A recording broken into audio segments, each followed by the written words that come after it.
Mediopolis, Chapter 5 Into the Show House.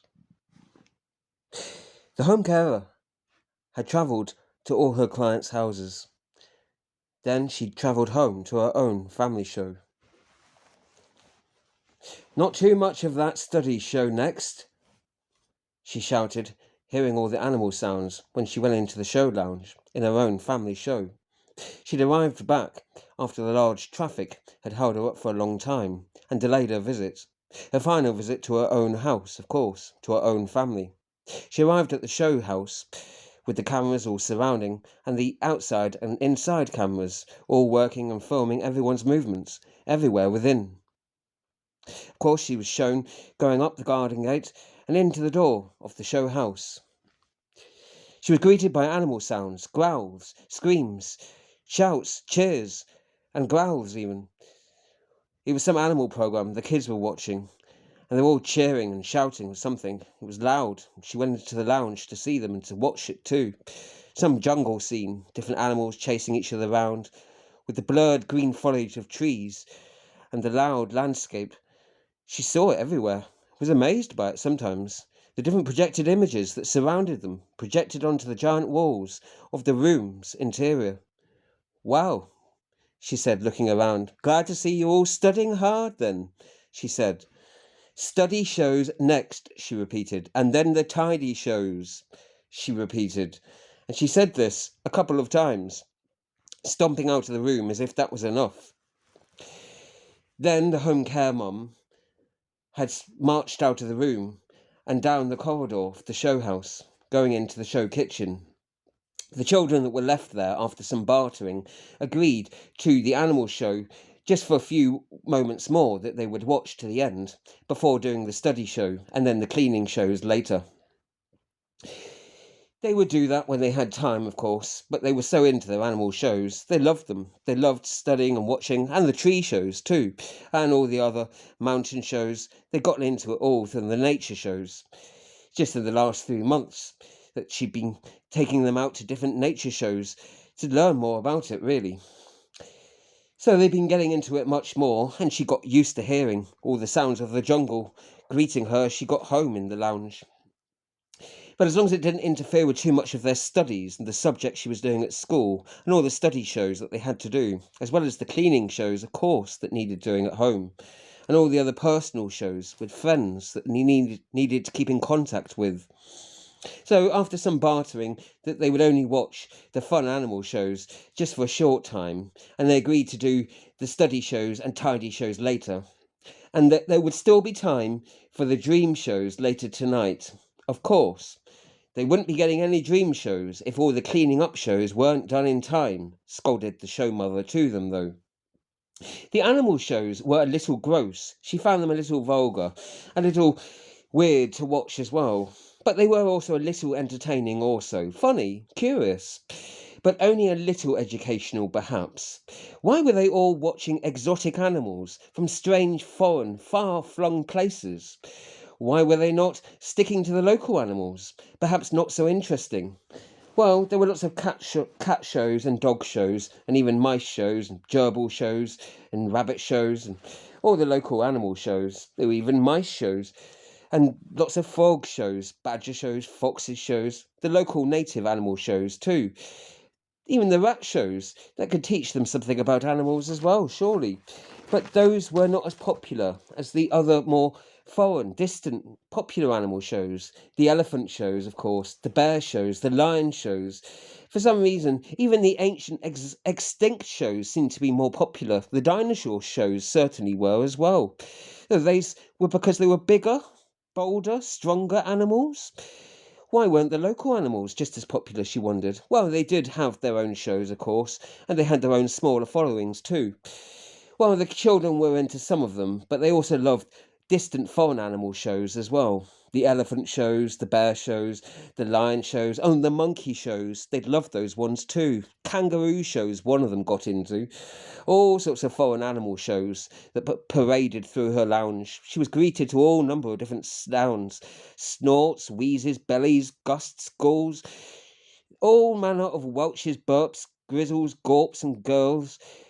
manner of sounds that you would never even know the name for. It's not as if any of them had a chance of meeting any of those foreign, distant animals, however interesting and curious they were, though, and fascinating. But why not learn about something local, something native, something near to hand, something at the end of the street, or the end of the field, or woodland, in our patch of land, perhaps? Why not learn the native animals and the local ones much more before moving off to other exotic or extinct animals? Wondered the show mum. She often said things like this to the various people around her. Perhaps she was just saying it for the audience as much as to the people that she was with, though there were never really any answers that were given back. Some people made some suggestions, others just shrugged. Others made a few sensible suggestions or made some joke out of her comment, perhaps. But she made sometimes some rambling thoughts after leaving a room or going into an empty room where she had no one else there, and she would talk aloud in some sort of as if talking to an outside audience that could be watching. Her ex-partner, he'd accused her of being xenophobic a long time ago because she'd only allowed the children to watch the shows of people and places and the animals that she felt that they knew well. If she felt the children knew them well, then she allowed them to watch them because there was a reason, because they also knew who they were and what they were watching and what they were learning about. They had a chance of seeing those people or seeing those animals, so there was a good reason to be learning about them or for them.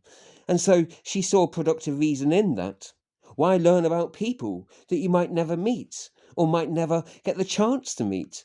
Why learn about foreign animals in distant places that you might never get the chance to meet?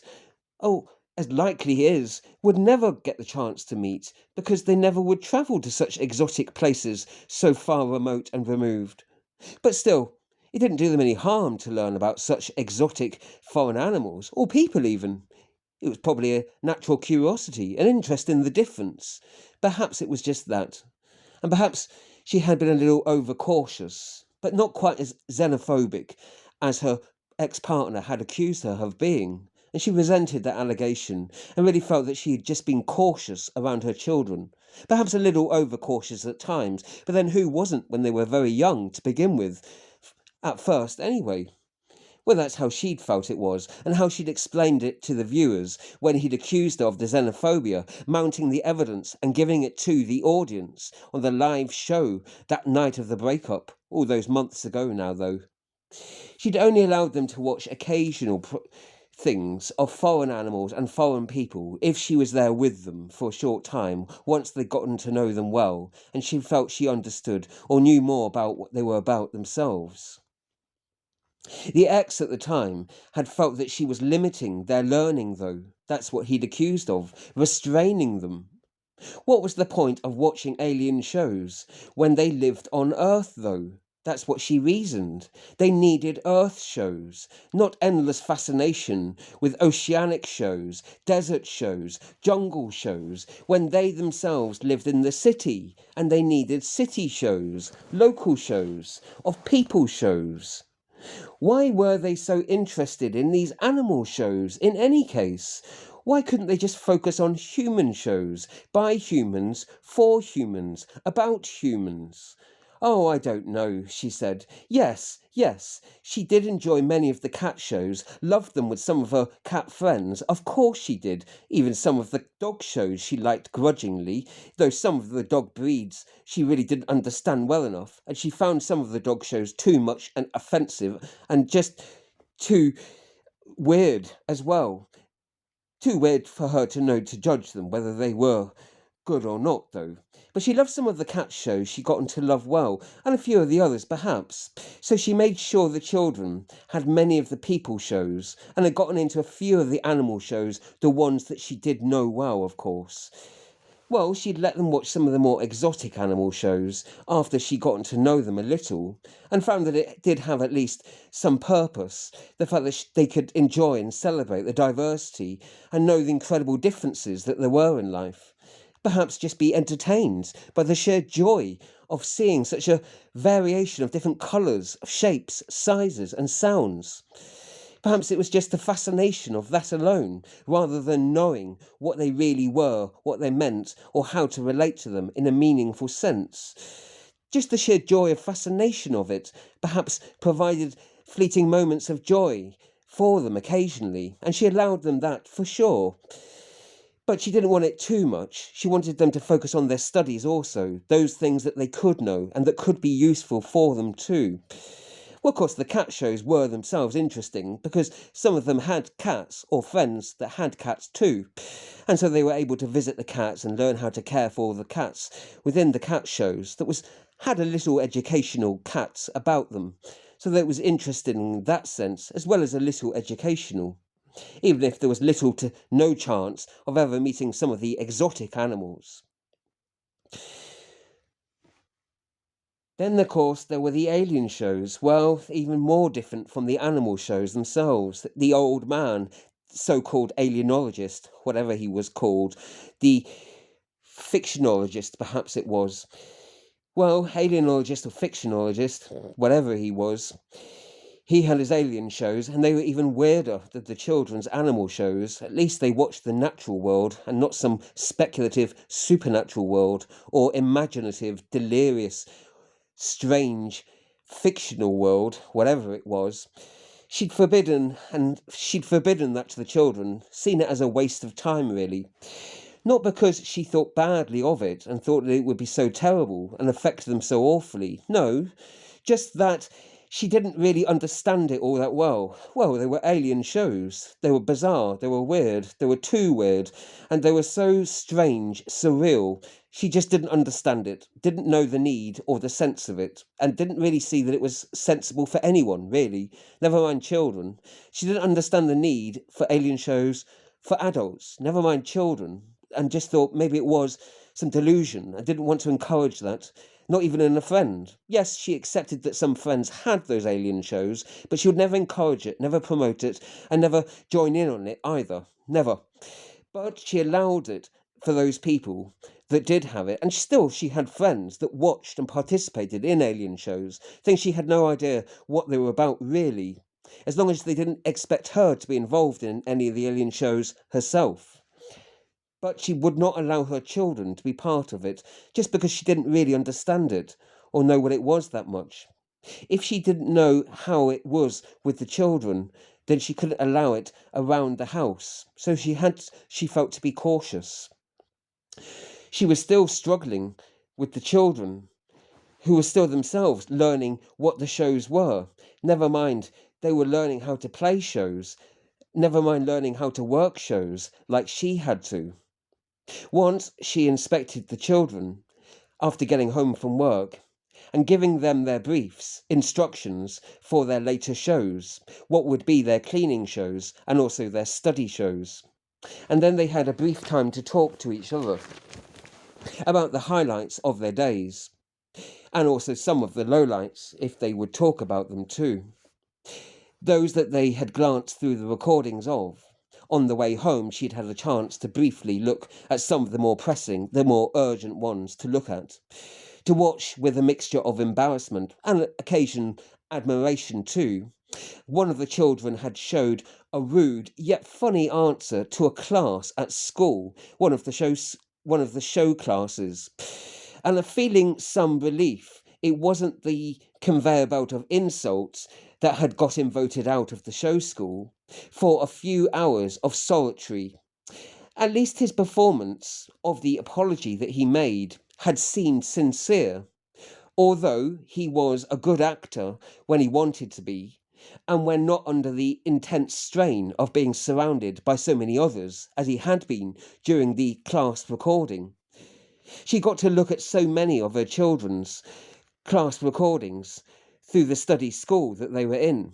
So if anything notable happened that the teacher thought was of interest, that would be then sent to her so she could view the recording of it. Leaving the children and her concerns about their school shows, the mum had entered into the kitchen then, away from the lounge area. Though the occasional bark, oink, meow, and neigh and cheer could still be heard sometimes through into the lounge. It's as if they're all training to be zookeepers or go to a safari someday, laughed the mum, speaking to her teenage daughter, who was sat at the kitchen table, scrolling on her small machine, a small reading machine in front of her.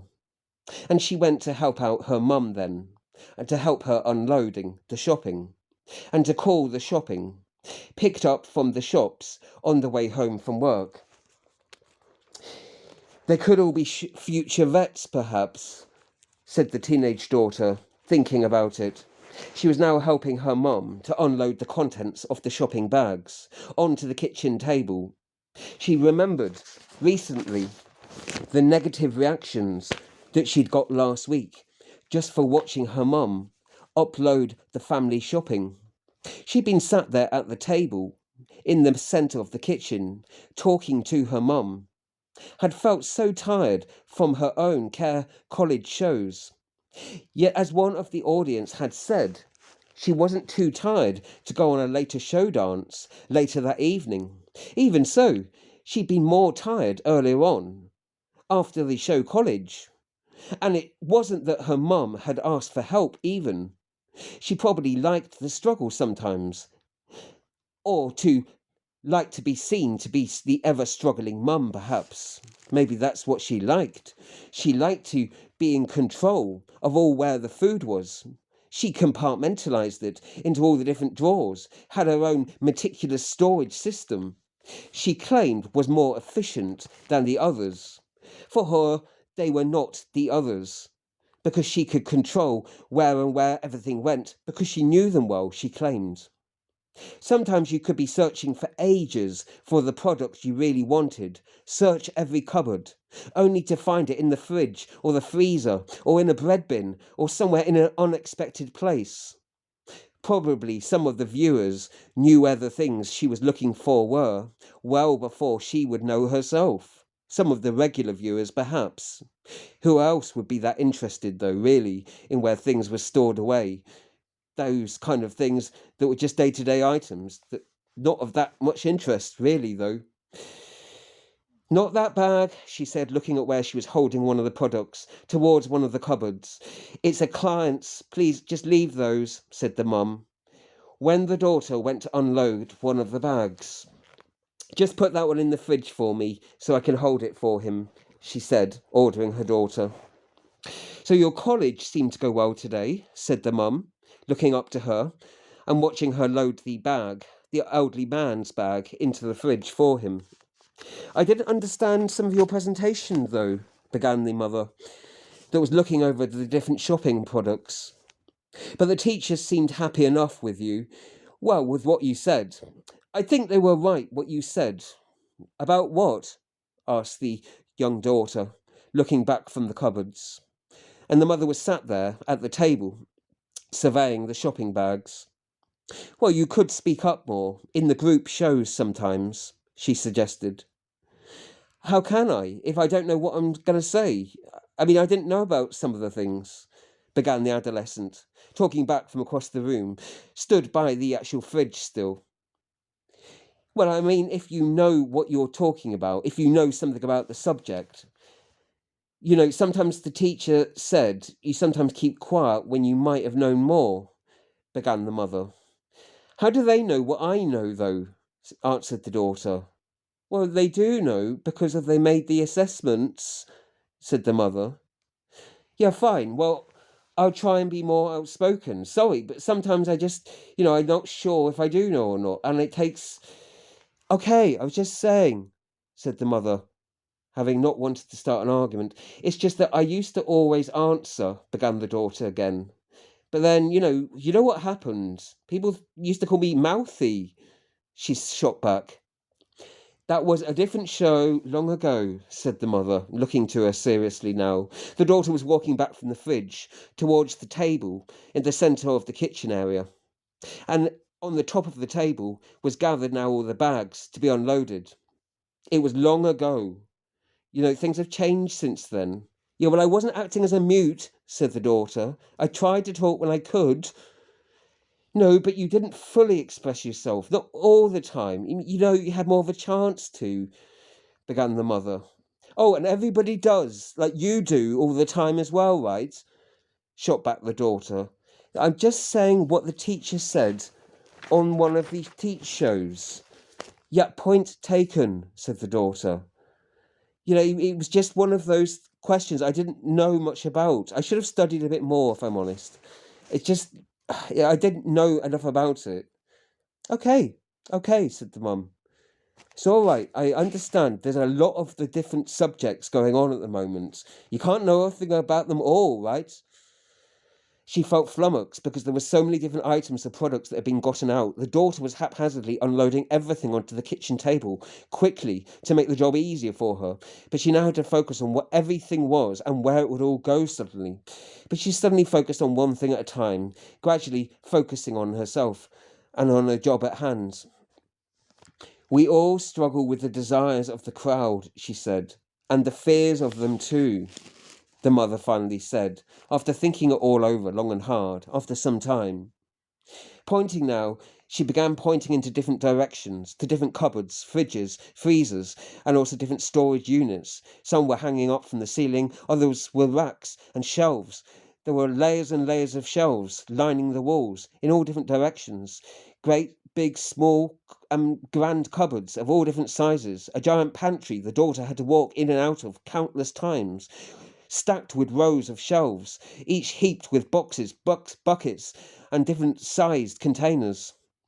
The daughter was sent forth dozens and dozens of times in every direction, all over the places, storing away different sized products, different sized packaging. As the mother talked on, thinking, probing, she liked to talk because she could do and send the different products automatically. She knew where most of the things went easily, so it was just a flick of the wrist and a quick automatic thought to know where it was and where it needed to go. So she could then think over other issues. She could automatically point in any direction, knowing at a given exact moment where any product should be and be stored properly.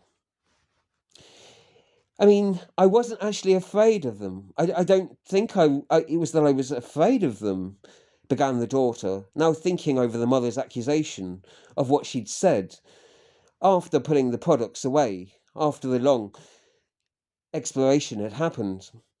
Is it that you don't care? Because you don't care enough about what others think then? Began ruminating the mother, almost sitting down and thinking it over to herself as much as the daughter, resting her weary legs now, tired from the travelling, the journey, and all the things she'd been carrying. I used to carry, I still care. I used to care a lot more, said the daughter. Look where that got me, though. It was wrong to think you would know how to care all of the time when you were going into a new caring role. That was what was difficult. It was bound to be more of a challenge, said the mother, reassuringly, reaching out to touch her, almost comfortingly. Going on without an answer, though. She went on. Maybe they all reacted so badly. I mean, the past shows. Because you wanted to appear as more caring than you were. You know, that's not the same thing as really caring, just wanting to show it. I know you want to show that you care, but it takes time to learn how to. It will come to you. You've just got to be careful, give it time. You know, you've got to be more patient with people. And with especially when you're going into that new kind of caring place, you know, the caring college, you don't know it that well. It's very new to you. And when you're getting to know the new subjects, that's when you've got to take more time to find out more about it. You know, I'm not expecting you to ask more questions then, but just, you know what I'm saying? Take more time to research it. Maybe that's what it is. If you researched and got to know the subjects you're studying and what you're showing more, then you'd be more confident when you're doing it, said the mother finally, as if she felt she'd finally realized something about the problem herself. If you found a more sensitive way to talk as well, she went on, because sometimes you do say something that sounds true, it even sounds right. The teachers said that themselves, but you say it in the wrong way sometimes. Like some of the class didn't always understand what you were actually explaining, and only some of them really got it. I got it sometimes because I know you, But like, I think maybe when you're using a metaphor they don't understand, or something, you're trying to describe it, but it just doesn't come across well. It doesn't work well because they don't know you well. You've got to be more creative in how you're expressing some of those ideas more, especially to an audience and people that don't know you well. So some of the audience are really, they don't understand the subjects, and I don't understand the subjects that you're trying to describe. Remember? Try and talk about it in a language that's simple, but without oversimplifying it. That's what the teacher said, right? That's what the challenges in your study show, right? Said the mother, almost as a pep talk, trying to encourage her more to go on with the studies, because there've been so many of these shows that she'd been sent recently, just highlights of the show, just so many cases of brief excerpts where they made mistakes, where the child had spoken wrongly, a little too aggressively, a little too fast, and rambled on too long, or about something that wasn't absolutely relevant to the actual answer that the teacher was asking for. I wasn't being insensitive. I mean, wasn't I being insensitive before? Because before I didn't care that much.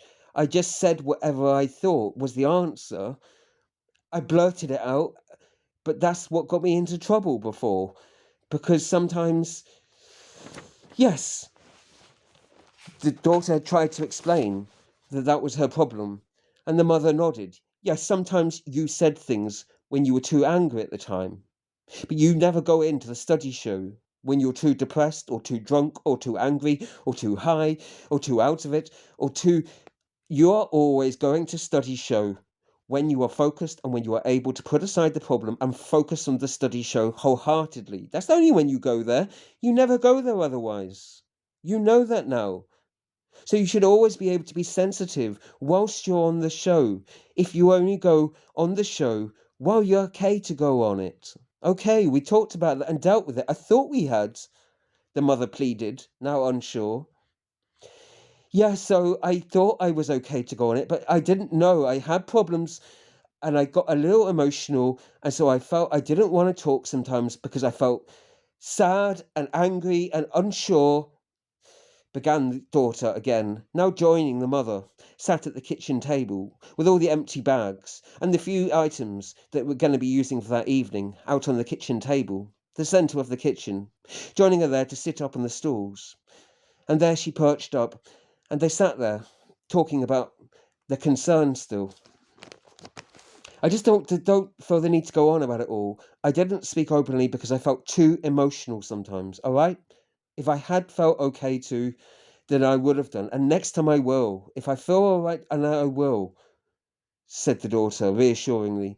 The mother could see she was clearly a little upset, though, and wanted to comfort her and cheer her up, and began busy making a drink and finding them a nice treat and some food that was comfortable and made her feel happy. Some of the times, you were okay during the talk. Some of it went well. It was all right. It's just that you could have said more. You could have just been a little more outspoken, a little more, you know, that's all. The next time you will, of course you will, said the mother, still attempting to reassure. Okay, I just don't need all the lecture, said the daughter, sat at the kitchen table, collecting the old bags together now to stuff into the drawer of the recycled bags to use for next time. I really don't need the lecture on it. I will try and go when I'm more together next time. That's all. Okay, said the mother. I wanted to ask if there's a problem, why you're not able to interact with others. That's all, said the mother, because there's been a few of these videos that your teachers are showing me just over the last few weeks. That's all. I'm just need to know if there's a reason to be concerned or not. Has anything happened? No, shot back the daughter from the kitchen table. Nothing has happened, she attempted to explain. Yeah, I don't need all the questioning. If anything happened, I would tell you, Mum. I really would, said the daughter, attempting to reassure. They were both aware, of course, an audience could be listening in. As likelihood no one would be. Perhaps a few friends would look back, or they might show it. They might look back themselves, but probably rarely. Nothing funny had happened, and it certainly didn't seem like it was going to escalate into a serious argument like had happened before between them, when they needed to look back over why that had happened. Perhaps there would be nothing worthwhile looking back to review anyway. I just wanted to ask if there was a problem. I was a bit concerned. You've been a bit quiet with me sometimes. No, I wasn't, denied the daughter. I've had a lot on, and you're always going on about work, and there's other things, I'm busy, said the daughter, now looking through her machine of messages, scrolling through some of the messages about potential people she could meet later. I just wanted to ask because I was concerned, because you've been quite quiet with me, and also because some of the teachers from the show school, they'd sent me some videos. There was nothing that serious. It's just that you hadn't been as involved as you had been before. That's all. I just wanted to know if there's anything that happened to you or anything going on that might have. There's nothing, shot back the daughter once more, looking up from a machine of messages. Really? Stop going on about it. Honestly, I would tell you if there was anything. Honestly, said the daughter, now pleading with her eyes across the kitchen work surfaces, looking over imploringly. Really, I'm okay. It's just a few exam studies that went a bit weird and wrong. Just because, why are there 15 exam studies, for goodness sake? I wanted to drop 3 before, I didn't know anything about them. If I could just get an average rating okay in 9 of them. Yes, and you're on to get an average rating of about 5 or 6 the way you're going on now, said the mother. Well, I only need about 4 or 5 just to get to the course I want to do, said the daughter. Oh, is that all you really want to do, said the mother. You've got higher expectations of that, surely. Yeah, I had a rating of 7 subjects I studied well. And look where that got me. I didn't do very well with it. Even if you go back to study another 8 or 9 of them another time, you'll improve upon them. You should never give up. You always got a chance of learning more in any of the subjects. You know that. Your father would have said that if he was here, wouldn't he? She lectured at her, but now regretted bringing up his name. She never brought up his name, not normally. He, from so long ago, from another world, no longer existed, that didn't exist, that he no longer existed of now. I'm sorry, said the mother. It's just that I am worried for you. You don't have to be, said the daughter, now going up to the mother and approaching her and touching her gently, reassuringly on the shoulder. I really am okay. It's all right. Everybody gets these kind of bad reviews on some of the exams sometimes. You can't pass and do well in all of them. You didn't. Even Dad didn't. Yes, yes, I know that. That's why I think he was so worried about you, said the mum, now giving her a hug, and they shared a brief embrace, hugging each other, but only for a brief few seconds, before the mother let her go, and then pulling her back slightly, took a brief step backwards from her, surveying her briefly, and looking around the kitchen, nodding a little, thanking her almost in that gesture, for helping her in tidying away and putting away all the shopping. I don't know. Perhaps I shouldn't be looking at so many of the bad reviews. They're nothing that bad, okay. I just wanted to ask if anything had happened. You, I know, would tell me. I'm sorry, said the mother, as if she was now the one at fault for having doubted that her daughter would be honest with her. I got the reviewers. You know, I got the reviewers. You can be such an echo sometimes, though, Mum. A what? Asked the mother. You're an echo sometimes. Everything those teachers say at the show school, you just say back too. Just because that's what they think of me. Why do you have to think the same things and just say what they say? Well, there's a reason they say that, said the mother. Because they're the experts in those subjects. And they know more about it than I would. She rattled on to her daughter. Yeah, but they don't know anything about me like you do, said the daughter. I mean, some of them don't. The ones that are the new subject teachers don't. Yeah, well, they will get to in time, said the mother, now stroking the daughter's hair, but she pulled back, not wanting that, and seeing that as being mollycoddling, and taking a larger step back. I'm sorry, I just want you to thrive in your own college shows. I want you to get on well. Sorry, said the mother. What does thrive mean, even? Said the daughter. Well, just do your best. Do it as well as you can, said the mother.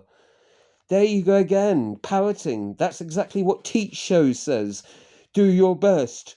Do as much as you can. Every student doing his best, she said in a mock laughter. Well, you're my daughter and not my student, said the mum, and I'm not here to judge you because I don't really know about half the subjects. She went on lecturing you. I don't lecture you about your drunk shows, do I? Said the daughter, or the crazy shows you used to get mixed up in. She spat out. Yes, because we've all seen your drunk shows, reported the youth. Oh, there's really no need to mention all those things, said the mother. Look, there was a long time ago. Okay, I did have a lot of drunk shows. You're right. I made a lot of mistake shows too, and I paid for that. A lot of terrible shows that were drunk shows and me crazy shows. Yes, I know that. You could bring that up, and that's in the public realm too. I did a lot of drunk shows for 10 or 12 years. Crazy shows, mad shows. Yes, and I was part of all that. It's true. I was some delinquent and I was mentally ill. I had a lot of other problems. I was divorced, separated, then widowed, and then I became very ill. Do you want me to go into it all? Why do you even have to bring up the mad shows or sorry? You're the one who's lecturing me as if you were some perfect. I didn't say I was perfect, and I'm not saying that. I just want you to thrive and do well in your shows. Gosh, said the mother, exasperated, sitting on the actual chairs around the actual kitchen table, clinging to the kitchen table as if for support now, feeling that she had been attacked by the daughter, though the mere mention of it was too much now. Now it would invite audiences to go and find out about those drunk shows that she'd been on. Oh, the many drunk shows and the mad shows and the fun shows. Some of them were just funny drunk shows and some of them were sad drunk shows, mad drunk shows she'd rather never heard of. Still, she couldn't do anything about it being mentioned. There were so many out there. Well, yes, there were lots of those, but it was a long time ago. And, I've been doing a lot of study shows, fun shows, and working shows in the years since then. So that's, what I'm focused on now. And I want you to focus on that too. Just because I made a lot of mistakes doesn't mean you should get into them too, does it? Stated the mother, almost feeling sorry now, feeling that her daughter had some control over her too. Did she bring up the mad shows, the drunk shows, just as a way of bringing her down, of making her look bad, or humbling her perhaps? I'm sorry. I'm sorry I brought any of it up, said the mother. No, no, it's okay, shrugged off the daughter, as if it really didn't matter too much, really. There was a long pause between them, though, as if somewhat awkward, though. I'm sorry about that, and I'm sorry about all of it, said the mother. I've moved on, and you know I have. I've got on help and support, and all that is behind me. I've on a sober show, a family show, a long time ago. I did working shows, counselling shows, grief shows, care shows, love shows, trial shows, and now I've been on a family show for years. You know that, said the mother, almost pleading in self-defence. I've moved on a long time from that, and I'm sorry for what happened. I really am, she said pleadingly. I just worry for you, that's all. I had a past. It doesn't mean that I don't worry about your future as well as mine. And it's not my future, it's not my past. I changed and moved on, but I worry that you could get into the bad things that I did. Well, I'm not getting into any mad shows or drunk shows or any of that stuff. I never have done, spat out the daughter, now wandering around the room, wandering around the kitchen, helping herself to a drink casually, not even offering the mother one, although they were both tired from the workout, from sorting out the shopping. Sorry, said the daughter. I just don't need the whole lecture. You don't know about the subjects. You don't know the teachers or me well enough to judge us on any of it. Sorry. Please, if I want any kind of help, I will ask for it, please. Okay, said the mother. Okay, I will not interfere unless you are asking me to. It's just the teachers send me this because they are concerned. That's all. But they don't need to be concerned. Okay, said the mother. I will only get involved if you ask me to, or if it's something urgent the teachers send me about. Okay, she said finally. And it's not something I can help about anyway, but if you want to talk, if you feel the need to ever, she shot out and left off, looking back to the table, as if she was waiting for the daughter to ask her, did she want a drink? Was she okay or something? To offer one, but she didn't. The daughter was too consumed, caring, worrying about what she'd said now. Had she gone too far? Please, Mama, please just stop worrying about it all. Stop worrying about me. Stop worrying about all of us. I'm older now. Okay, it was all right years ago when I had problems, when there were the urgent messages the teachers sent you. Okay, that was then. Yeah, you moved on from the drunk shows. I should move on too. Because you're not getting any urgent messages. The teachers don't urgent you anytime now, pleaded the daughter. In her own self-defense, she pleaded it, walking around the kitchen table at the centre of the room that the mother was gathered around. Okay, the mother said finally, after slow consideration. Okay, and I won't mention any of it anymore unless you specifically ask me to. I won't. Yes, please, Mamma, said the daughter. Now fixing a drink also for the mother, the same that she'd done for herself. Please, Mama, please, just stop worrying so much about everyone. You just got to worry about yourself. You're working so hard, visiting all the clients you worry about. You worry enough for them and enough for yourself. You need to take care of yourself, Mama. And stop worrying so much about everyone else, all your clients, all the children when you get home. You don't have time to worry about me as well. You've got to worry about yourself. You're worrying too much about everyone, all the clients, all the family, the aunties, and the children when you get home. You don't need to worry about me and the other older children as well, pleaded the younger child. Well, she was young, but still, she was only relatively young. Young, perhaps, compared to the mother, but she was older compared to the other children, though, still. You really don't need to worry about me and the other elder children. Not that much, please. You haven't got the time or energy. We need to care for you more, Mamma, said the older child, giving her a reassuring hug and placing her drink next to her on the kitchen table, putting an arm round her to comfort her more now, tired out and seeing she was stressed and strained from the long day's work. We should be worrying about you more, and not you worrying about us so much. I saw on some of the videos that you were really tired and, struggling through it. I'm all right, said the mother. It's okay. If it got too much, I wouldn't do it. I'd let you know. I can do it and I'm fine. I'm perfectly fine.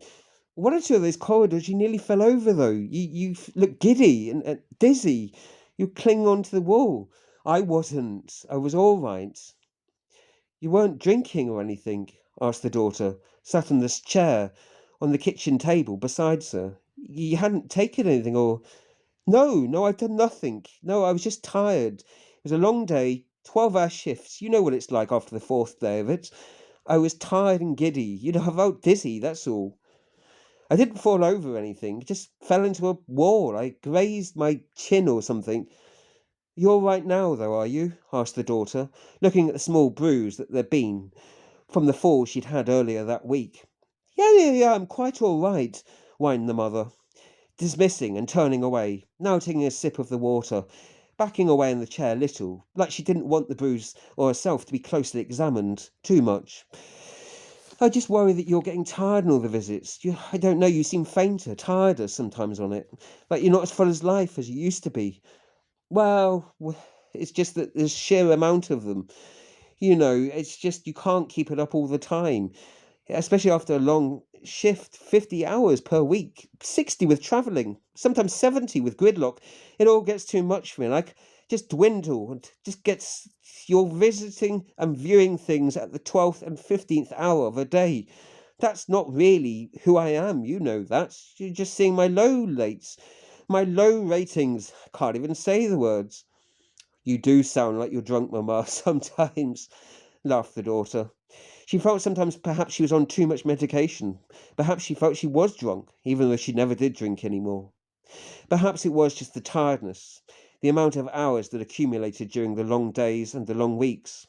And at the end of the 13th hour of the day, or perhaps the 60th hour or 70th hour of the working week, perhaps it just gets too exhilarating, too mentally tired, physically tired and straining for her. So perhaps she was sometimes staggering down the long corridors, a little weary, giddy, and a little faint sometimes, slower, in what she said, fumbling and mumbling, getting the wrong key into the wrong door, turning up at the wrong door, the wrong house, greeting the wrong person with the wrong name, or saying the wrong thing too late, or struggling for the wrong words at the wrong time sometimes, or even not saying anything at all for a while. Sometimes she fumbled with words or forgot sentences. But those were only the rarer occasions, and the lowlights, of course, as the mother reminded her once more. Yes, yes, the mother had said, she'd made lots of mistakes, and lots of lowlights that had accumulated, funny things that had been said, because she'd been so exhausted and tired. She'd happened to call the client by the wrong name or something, called him by his son's name, or called him by the former client's or the future client's name, something ridiculous. That's all she'd spoken to all sorts of people in the wrong way because she was just so drained and tired and unfocused. She assured the daughter that those were only rarer occasions and that she was able to control how often those happened. She was taking regular breaks, especially towards the end of the shifts when she got more tired.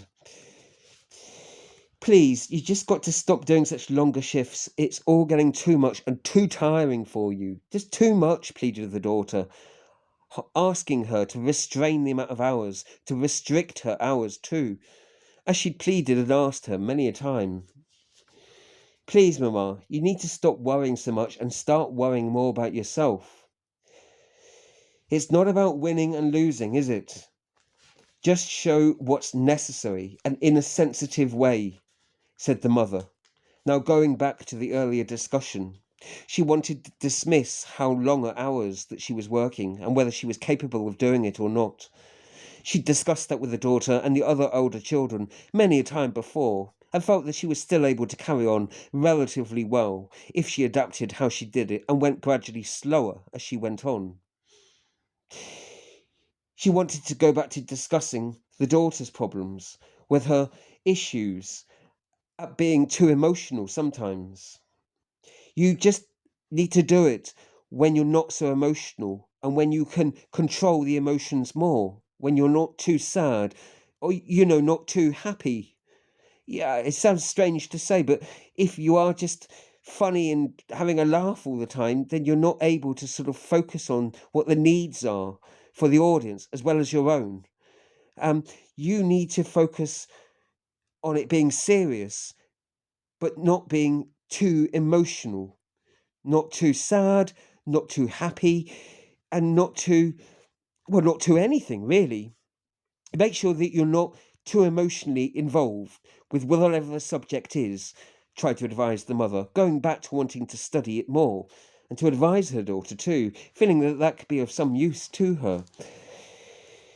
It's just so hard though, because I don't know what so many of the subjects are, so I don't know how I'll feel when I go into them.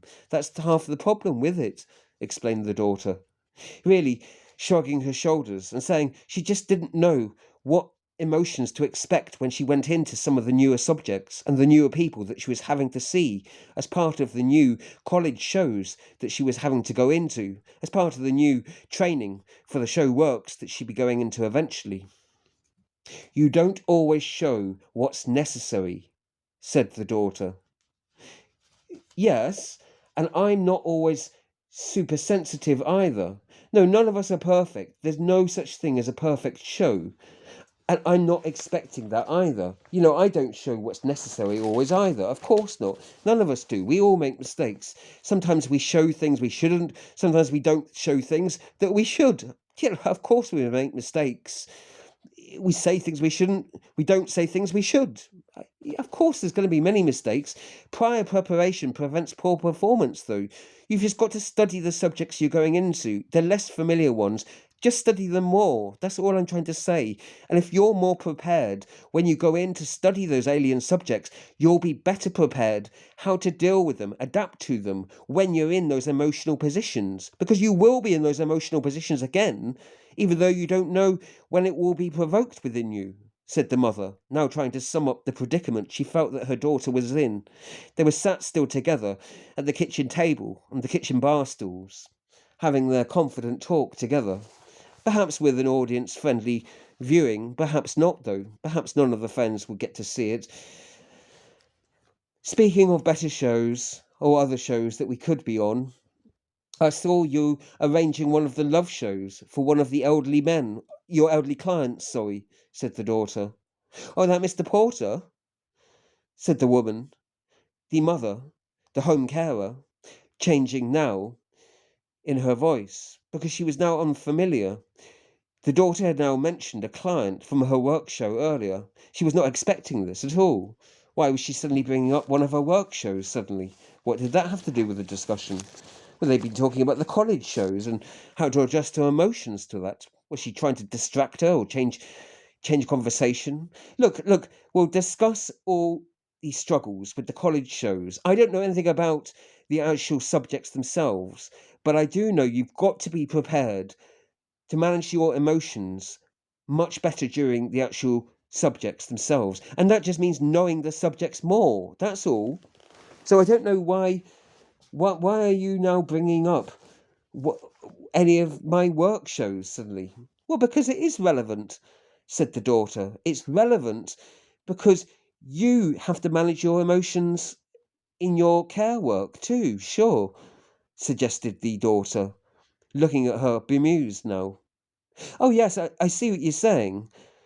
You mean that you think I'm struggling with my emotions when I'm doing my care work in the care shows? Asked the mother. No, no, no. I just think not that you're struggling in it. I was just interested. It seems like it's a emotional challenge. The work shows, I mean. Well, yes, I suppose they are. I don't know them that well. You have seen a few of them, haven't you? I mean, I know the ones you watched. Some of them. Yeah, I've seen your highlights, of course, said the daughter. Obviously.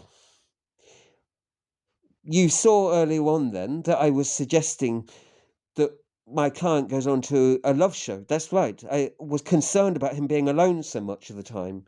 You know about Mr. Porter, right? Yes, I know. Grumpy, Mr. Porter, as he's called. Sorry.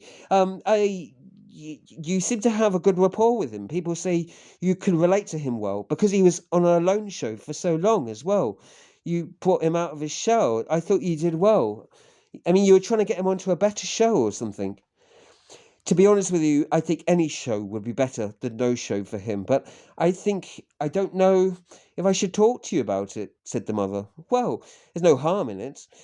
But I guess I wanted to invite him on the family show because he was so on his own shows. But I think a friend show, family show, acquaintance show, whatever, he just needs to get out and to go to different shows more. He's too stuck on his own show, you know? And so he just knows and shows for himself, really. And he needs to show for others and not just show for himself. That's his problem, really. Don't you feel that? And the daughter thought over the suggestion of the mum. What he just shows to himself. He just watches himself, talks to himself, and talks back at himself like. And yes, said the mother. Exactly. He's not talking with others, to others, for others, about. Well, he does talk about others. She confessed. Yeah, he needs to join other shows, the daughter agreed. But it's just what shows? I mean, why are you trying to get him onto a romance show? Like, you don't know him that well, do you? Or, well, he's one of my regular clients. You haven't seen all our shows, I guess. Highlights, she said, the daughter. Well, yes, but highlights don't actually show the important gradual development of how we've gotten on. You know, they just show some funny things and a few of his, sadder parts. Well, and some of his more bizarre parts, perhaps, but they don't show everything. You've got to sort of watch the small details as well. Well, tell me then, what, asked the daughter, what is it about him that you feel that you could play matchmaker? Why do you even know him that well? I felt that he seemed nice, he seemed genuine, he seemed quite down to earth. We've got quite a lot of similar interests that we know well about. We talked about those things a lot, and I felt sorry for him. He seemed to be alone, he was divorced and widowed, and he was just alone a lot of the time in ill health. His ill health got worse, it was developing. He didn't know what to do about it. He's in a lot of pain. He just, his situation was developing, his illness was developing. He was very alone. I felt sorry for him. I pitied him, if anything, really. And I pity anyone in that position. I felt if I could bring a little happiness to him. I don't know. Maybe I felt if he found a little happiness. I know about lots of dating shows. I've met and I've introduced a few people, a few friends. That's all. I thought maybe if he found the right dating show, met the right dating people, it might help him. That's all. There's nothing more to it than that. I got to know him a little well. We became a little friendly because I got the invite from the Care app. I'm part of the Care show.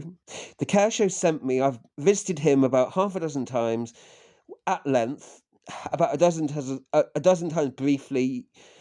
I feel like I could know the type of Care show that could work well with him. I could refer him perhaps to a few Care friends or Care families even.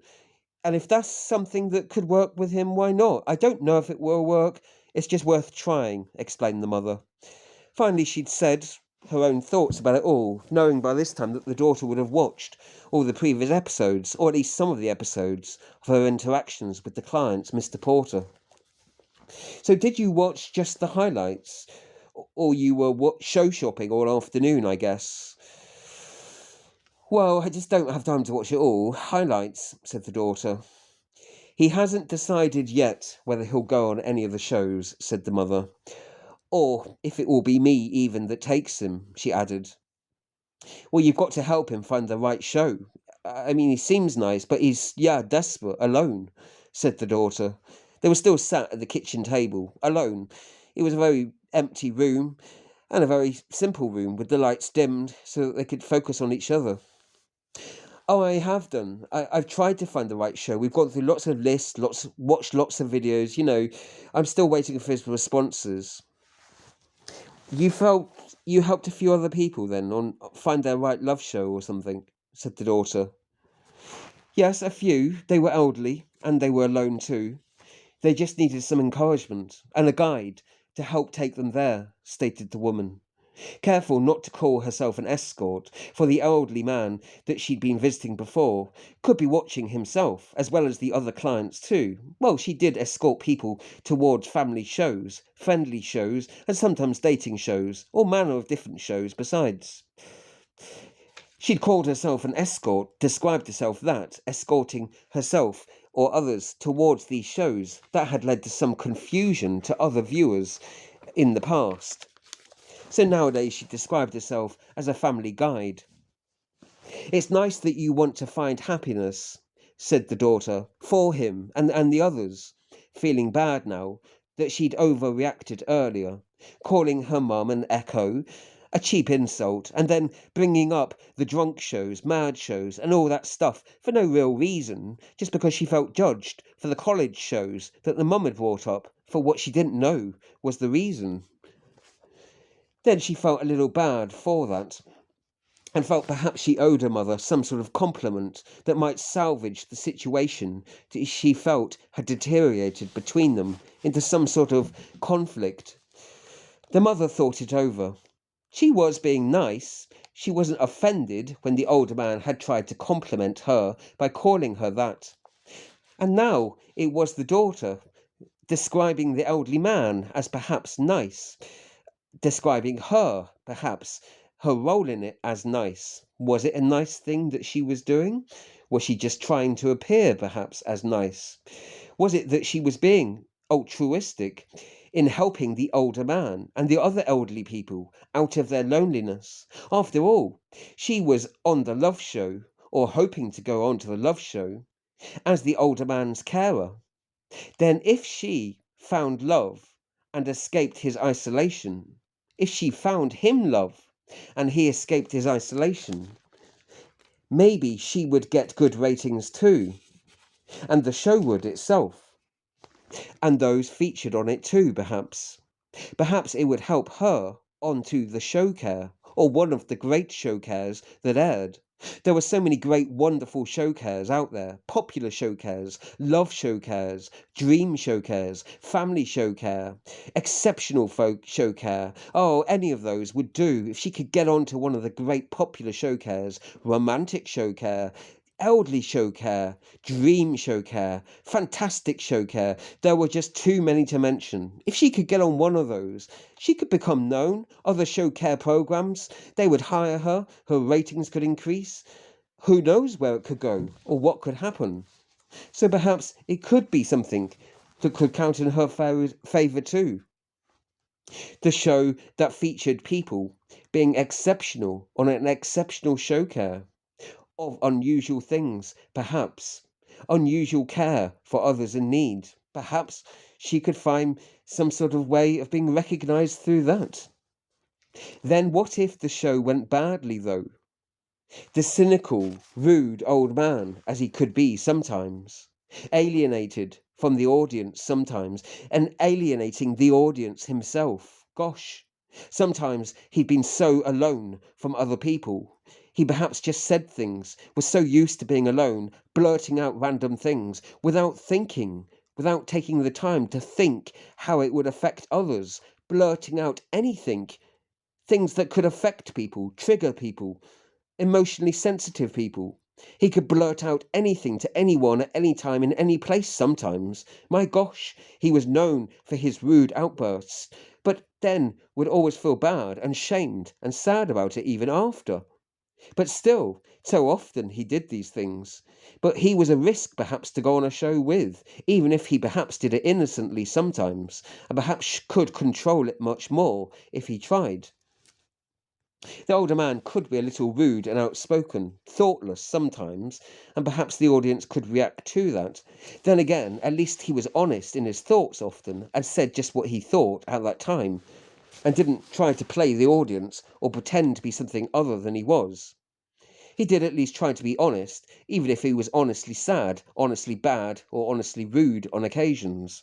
Still, there was an honesty that the audience liked about him, even if he was honestly blunt and honestly rude and alienated some of the audience some of the time, and sometimes all of the audience on occasions. Though he didn't do that too often, and he had learned to control it some of the time at least. She just wasn't sure how often he would be able to control it, or under some situations, perhaps. So then there was the potential of him on the show, the older man making some sort of unpronounced outburst that she wasn't expecting. And then she, the mad woman, who was his partner or friend, or what if they made it onto a love show, into some sort of domestic show, and she was caught up in the role of a carer, having to care for him personally, as his personal home carer.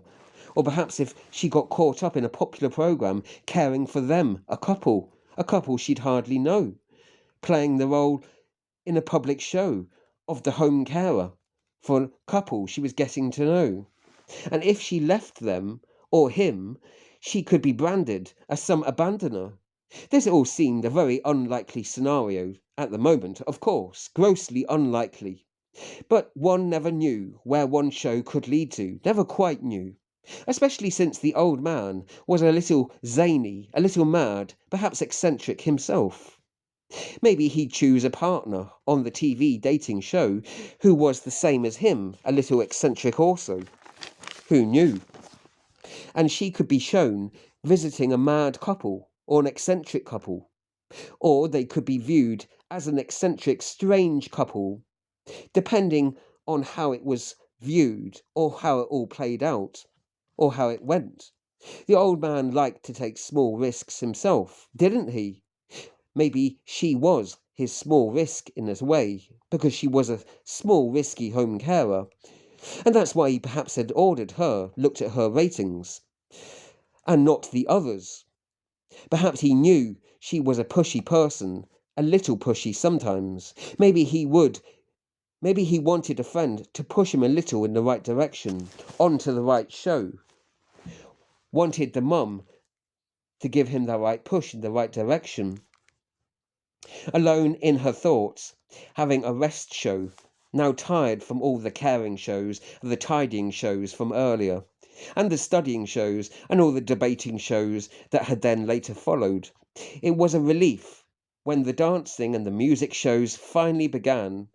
because she was now too tired to have any more conversations with the family shows for the day anymore, and retiring to the resting show alone in the dark room. There the mother, the retired home carer, sat and thought, now glancing up at the various shows on the screens of the monitors that she could watch of the various children in her different rooms in her part of the family house.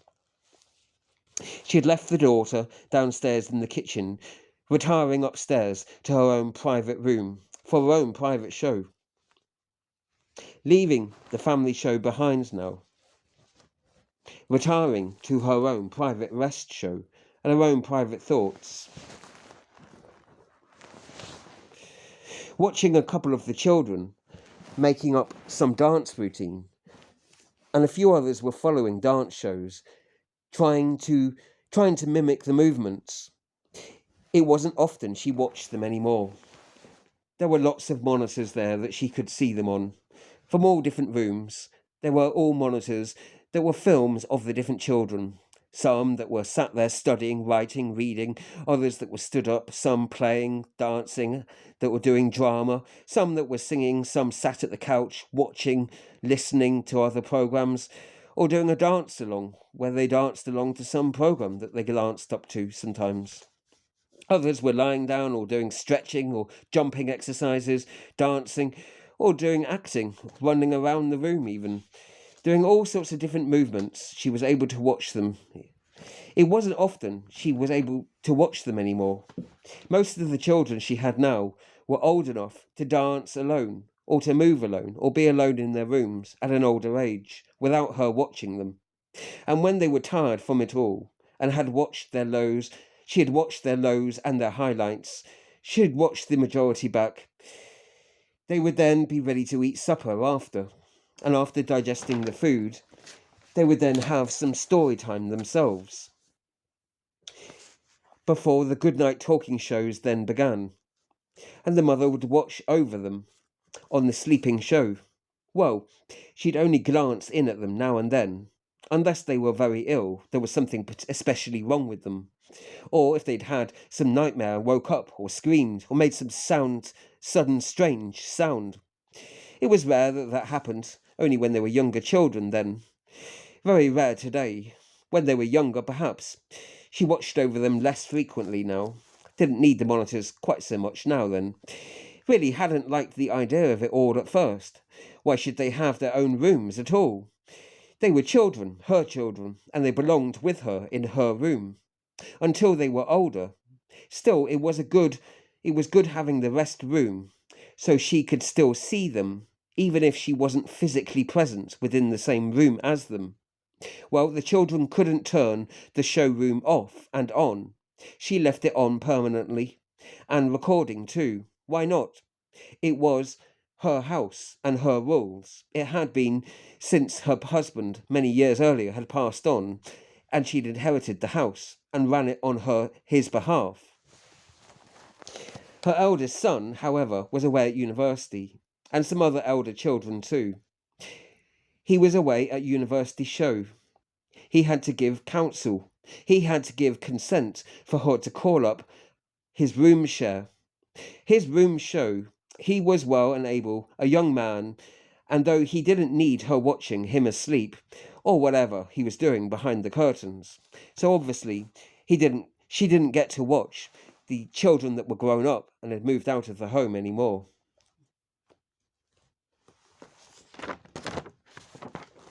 Sometimes the mother watched back the highlights of the family shows through the week. A few of the children she would watch back a few hours of, those that were concerned to her if something had happened to them, those that were especially younger anyway, she watched quite regularly. For a few hours every month she would see a number of hours, so that the childminders that were with them could send anything that was that interesting or that she needed to be seen, something as part of their education. They would re-watch the old shows of themselves also together, very occasionally. Often she watched the highlights of friends that had passed on too. One of the legacy shows, she was sent timely links on the anniversaries. To think in the old days, People couldn't even re-watch their own childhoods. How did anyone know anything about their pasts back then? The mother had sat down wondering at night, alone, just relied on their own infallible memories, perhaps, on other people's stories, perhaps, or their own remembered stories, she wondered. The ancient people seemed to rely on memories and stories. They preserved lasting records in books, in pictures, whether they were true or fictional. They didn't live live streaming, not for a long time though, so there was never any such thing as that. So the historians say. How people of the past, how that life was interesting still to her. She even watched many past shows of the long ago era, after learning all about it in the historical shows. Still, whatever new technological advances there had been, the people of the present still seemed to have some emotional struggles, even the same as the ancient people perhaps had. Their struggles with fear, sadness, frustration, and the desires also to find love. They might have different technologies, it's true, but perhaps the same emotional struggles that they might have. It was hard to imagine in the past. You couldn't know what anyone was doing anywhere unless you were in the immediate contact with them. All people live stream in some public places. There are live streaming houses, live streaming towns even today. In 2100, there are whole live streaming cities and a whole live streaming world. But still, much of the rest of the world never live streams, of course, and only rarely will make occasional videos to show things of themselves. But there were whole, in 2100, live streaming towns and cities and houses and streets. Live streaming public, live streaming cities. Members of the public could all view all public places within a live streaming city, anywhere at any time. Often, incidents could be viewed from multiple angles, from all the body cams that people wore, and of course, all of the many cameras, the multiple cameras on every street, outside every house, inside every room, every lounge, bathroom, even bedroom, of every hallway. And they were all